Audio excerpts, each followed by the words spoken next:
Ladies and gentlemen, if you had to ask me what is the most impressive modern console, we're going to get the best quality of gaming. Easily the answer is a PlayStation 5. So today I thought it would be fun to break down what I think are the top 10 must-play PlayStation 5 games. So let's go ahead and get right into it. So I know what you're thinking. You may say, hey, aren't you a Nintendo YouTuber? You're talking about the PS5? Hold on, technically the PlayStation came from Nintendo, so I think we're all good here. But regardless, I absolutely love my PlayStation 5. It's the first time I felt this way about a console in a very long time. I still love my Switch too, but there's just not much going on there anymore. So I'm going to break down what I think are the 10 best PlayStation 5 games pretty much of all time. Before we get started, if you could, hit a like and subscribe, it would really mean the world to me. And let's go ahead and get right into this video. The first game we're talking about today is Cyberpunk 2077, plus a Phantom Liberty DLC. This is a game that I'm currently playing on my PlayStation 5, and I think I might have a problem. I think I actually might be addicted to this game. When I looked up how long this game is, I think it said somewhere around 25 hours, and I'm probably around 80 hours and I'm nowhere near done. This is one of the most impressive, beautiful, amazing games I've ever played, and you know what makes this game so damn good is the story is phenomenal, right? But the side quest and side missions are top tier, second to none. You become so invested in them that they feel like their own campaign, their own full-on story. Sometimes I'll just drive around the city listening to music and just take in everything, and I can't believe a game can be this good, this impressive. Like, yes, I know what this game was at launch. There's no excuse for that.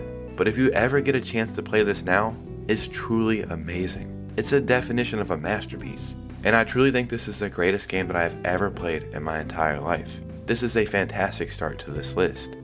Now let's talk about Alan Wake 2. The town is called Bright Falls. You're there to investigate a series of ritualistic murders. Alan Wake is a writer who has spent years trapped in a dark place, a terrifying alternate reality that can be reshaped by his words. The two are connected across separate realities, their actions able to change their respective worlds.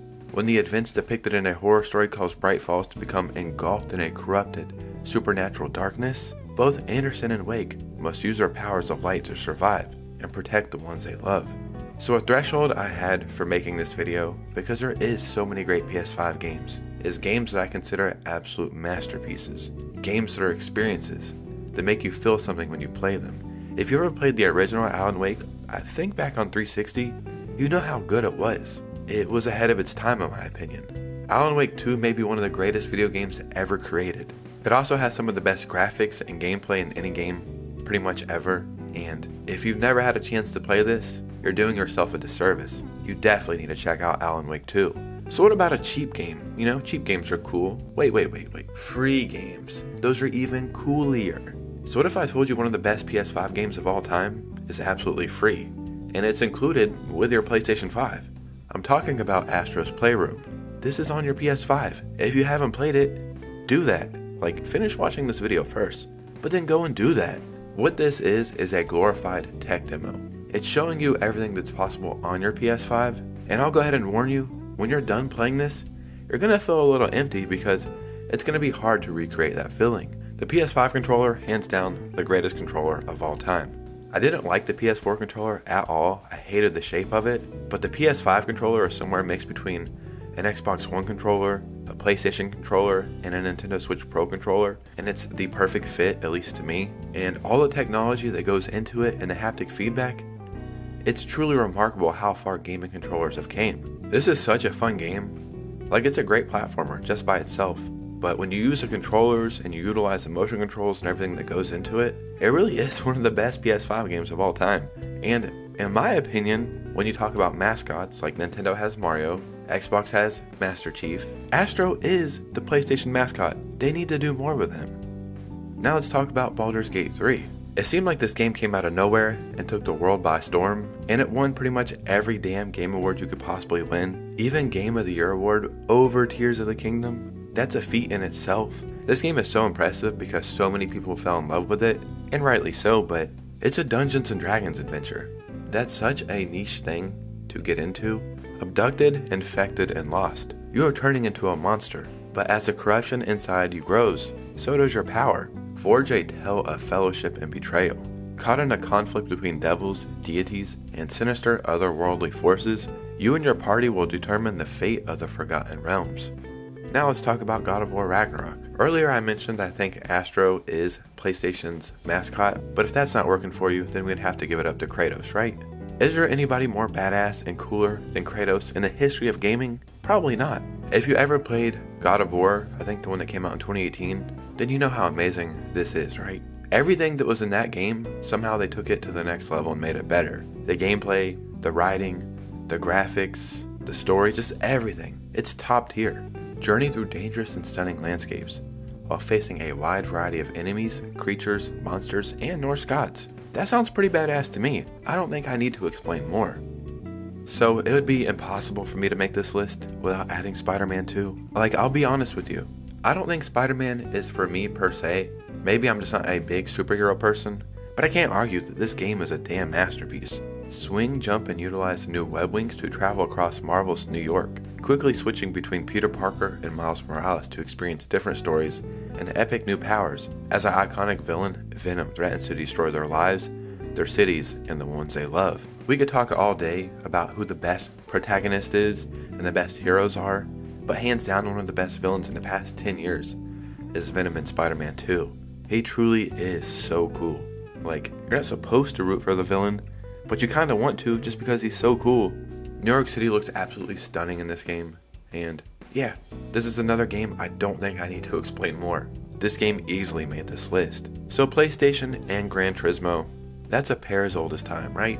If my brain back then would have seen the graphics for Gran Turismo 7, my head may or may not have exploded.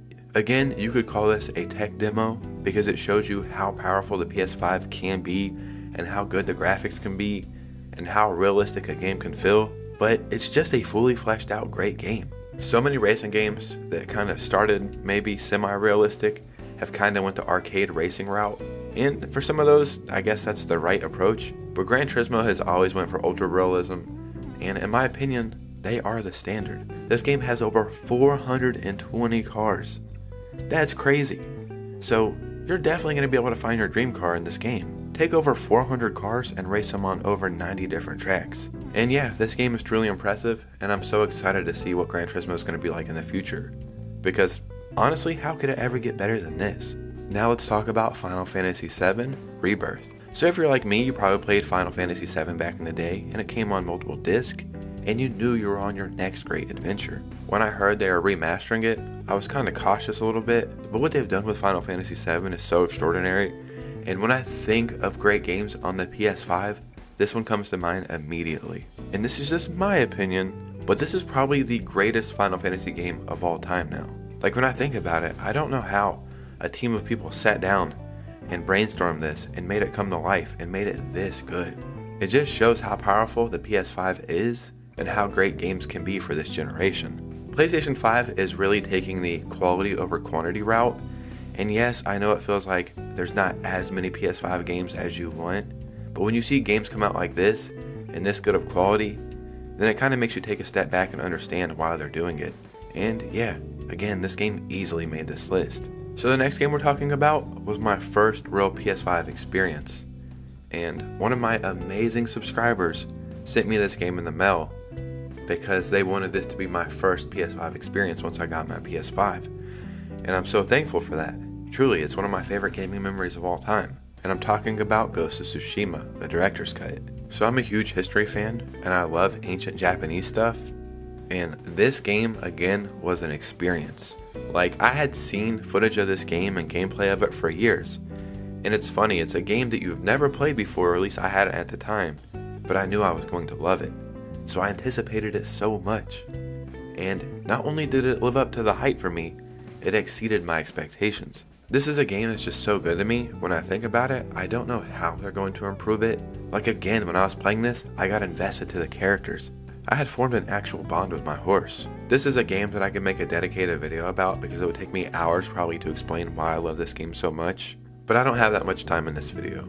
So, to give you my short summary, this is one of the best PlayStation games of all time, one of the greatest games of all time, and if you own a PS5, this is a game you absolutely need to play. So for the 10th and final spot, there's so many games that I could put, and you're probably thinking, why didn't the game that I want make this list? Why didn't he add this? Why didn't he add that? I don't know. There's games that I truly thought should be on this list, but for the 10th and final spot, I'm picking Tekken 8. And you may say, why are you going to pick Tekken 8? Is it really that good? Yes, it's really that good. If I'm not mistaken, Tekken's been out for like 25 years now, or maybe 30 years, I don't know. It's been out for a very long time. And every single game, some way, somehow, even from Tekken 1 to Tekken 2, they've always made such a big improvement. From Tekken 7 to Tekken 8, they've done the same thing. They used Unreal Engine 5 in this, and I think it really pushed the boundaries and made the ultimate fighting game. Like, the graphics look so damn good. Comparing Tekken 1 graphics to the graphics of Tekken 8, it feels like we've went to a whole new dimension. But you're not playing a Tekken game for the graphics per se. You're playing for the fighting. And you would be hard pressed to find a better fighting game than this. The movements, the speed, everything is so fluid and fast and perfect. And when I think about quintessential PlayStation games, it doesn't get more PlayStation than Tekken. And I thought since Tekken started off with the PS1, I could think of no better game to finish this list for the PS5. Ladies and gentlemen, I normally make Nintendo videos and Nintendo Switch top 10 lists and this and that. I always thought those were pretty hard to make. This list was incredibly freaking hard to make. Let me know what your favorite PS5 game is. And if it didn't make this list, let me know down below. I would seriously love to hear from you guys. Follow me on Twitter and Instagram if you could. We're growing on both platforms, so I'd really appreciate a follow. And we're getting very, very, very close to 9,000 subscribers. Thank you so much. Like I said, it's not a lot to other YouTubers, but to me, it's truly everything. Thank you so much for your support. And you guys know me. I'll see you soon with a new video. Peace out.